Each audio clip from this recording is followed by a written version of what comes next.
Koľko živností môžem mať zapísaných? Na to, aby ste mohli podnikať v činnostiach, ktoré sú podľa zákona živnosťami, potrebujete živnostenské oprávnenie. A tu sa dostávame k otázke, či je počet živností nejak limitovaný, alebo ich môžete mať nekonečno? V tomto videu si povieme, ako si môžete vybrať živnosť, koľko živností môžete mať, čo ovplyvňuje výber živností a čo vám hrozí, ak máte zapísané živnosti, ktoré nevyužívate. Živnostenské oprávnenie potrebujete, či budete podnikať ako živnostník, teda fyzická osoba, respektíve samostatne zárobkovo činná osoba, alebo ako SRO, respektíve právnická osoba. Áno, aj právnická osoba, napríklad SROčka, potrebuje živnostenské oprávnenie. To znamená, že pred začatím podnikania požiadate živnostenský úrad, aby ste mohli podnikať v tej oblasti, ktorú ste si vybrali. Pri fyzickej osobe a pri právnickej osobe je trošku odlišný postup získania živnostenského oprávnenia, ale týmto sa v tomto videu nebudem zaoberať.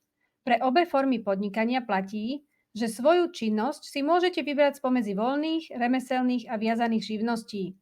Ide teda o výber jednej živnosti alebo viacerých živností, ktoré nazývame aj predmet podnikania. Pre úplnosť treba dodať, že podnikanie nemusí prebiehať iba na základe živnostenského zákona, ale predmetom podnikania môžu byť aj činnosti, ktoré podliehajú iným zákonom. Napríklad taxislužba, prevádzkovanie zdravotníckeho zariadenia, činnosť finančného agenta, činnosti architektov a ďalších špecifických profesií. Podrobnejšie o tom, čo je živnosť a čo nie, nájdete vo videu, ktorého link uvádzame v texte k tomuto videu. Podnikateľ si teda pred začatím podnikania podľa živnostenského zákona vyberie predmet podnikania, teda živnosť, ktorú chce vykonávať. Napríklad maloobchod, činnosť podnikateľských organizačných a ekonomických poradcov, reklamné a marketingové služby, prenájom, úschova a požičiavanie hnutelných vecí, čistiace a upratovacie služby, oprava motorových vozidiel, podlahárstvo, kozmetické služby, prevádzkovanie autoškoly, realitná činnosť a podobne. Je dôležité, aby ste čo najpresnejšie pomenovali to, čo budete vykonávať. Prečo? Aby sa nestalo, že budete vykonávať nejaké činnosti, respektíve poskytovať službu alebo predávať tovar, na ktoré nemáte oprávnenie. To by bol problém a kontrola by to mohla považovať za neoprávnené podnikanie, za ktoré môžete dostať pokutu až do výšky 1659 eur. Preto si dajte pozor aj pri vystavovaní faktúr, aby na nich bol uvedený text, ktorý korešponduje s predmetom podnikania vašej firmy. Pri presnom pomenovaní predmetu podnikania vám môže pomôcť oficiálny zoznam odporúčaných voľných živností alebo príloha číslo 1 a 2 k živnostenskému zákonu, kde sú uvedené remeselné a viazané živnosti. Ak vaša firma bude vykonávať viacero činností, pokojne požiadajte o zápis aj viac než jednej živnosti, respektíve predmetu podnikania. Koľko živností môžete mať, či už ako živnostník alebo ako SRO? Nie je to nejako limitované. Môžete mať len jeden predmet podnikania, alebo 2, 5 či 10 a viac. A v praxi je aj zaužívané, že podnikatelia majú viac než jeden predmet podnikania. Skutočne je málo takých podnikateľov, ktorí by mali zapísanú len jednu živnosť. Práve že najčastejšie je to tak, že s jednou činnosťou naozaj súvisí aj ďalšia doplnková činnosť, napríklad poskytovanie nejakej služby s predajom tovaru navyše. Limitom pri výbere živností môžu ale byť poplatky za zápis jednotlivých živností. Za každú voľnú živnosť zaplatíte na živnostenskom úrade 5 eur a za remeselnú alebo viazanú 15 eur. Pri elektronickom podaní žiadosti na zápis živnosti sa za voľnú živnosť neplatí a pri remeselnej a viazanej živnosti je to 7,50 eur. Nezabudnite, že pri nich na rozdiel od voľných živností musíte spĺňať aj podmienky na ich vykonávanie. Rovnaké poplatky platíte či už pred začatím podnikania, alebo aj pri rozšírení vašej činnosti počas podnikania. Áno, predmet podnikania, respektíve živnosť, môžete doplniť aj počas podnikania.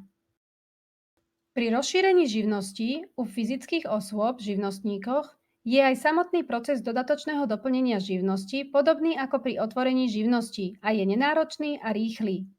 No ak podnikáte ako SRO, zmena respektíve rozšírenie predmetu podnikania, respektíve živnosti, musí byť najprv schválená na valnom zhromaždení a po vydaní živnostenského oprávnenia aj zapísaná do obchodného registra.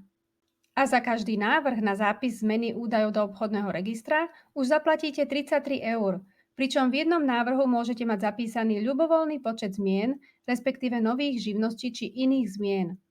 Musíme podotknúť aj to, že zápis zmeny nie je možné vykonať na počkanie. Pri vyťaženosti súdov to môže trvať aj niekoľko týždňov. Dobrou správou však je, že spoločnosť môže začať podnikať v pridanom predmete podnikania už po jeho ohlásení na živnostenskom úrade a netreba čakať až na zápis do obchodného registra. Ak sa teda plánujete venovať novým činnostiam, je dobré určiť si a vystihnúť svoju činnosť v blízkej alebo vzdialenejšej budúcnosti už pred začatím podnikania. Vyjde vás to lacnejšie a nestratíte čas.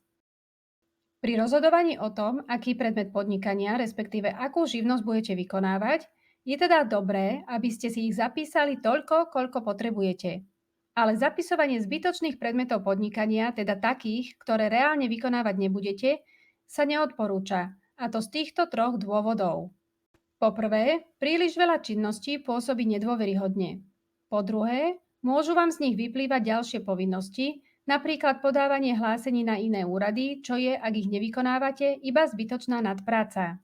A po tretie, a to najdôležitejšie je, že tie, ktoré nevyužívate, vám môže živnostenský úrad zrušiť, ak pri kontrole, ktorú u vás vykoná, zistí, že takúto činnosť nevykonávate.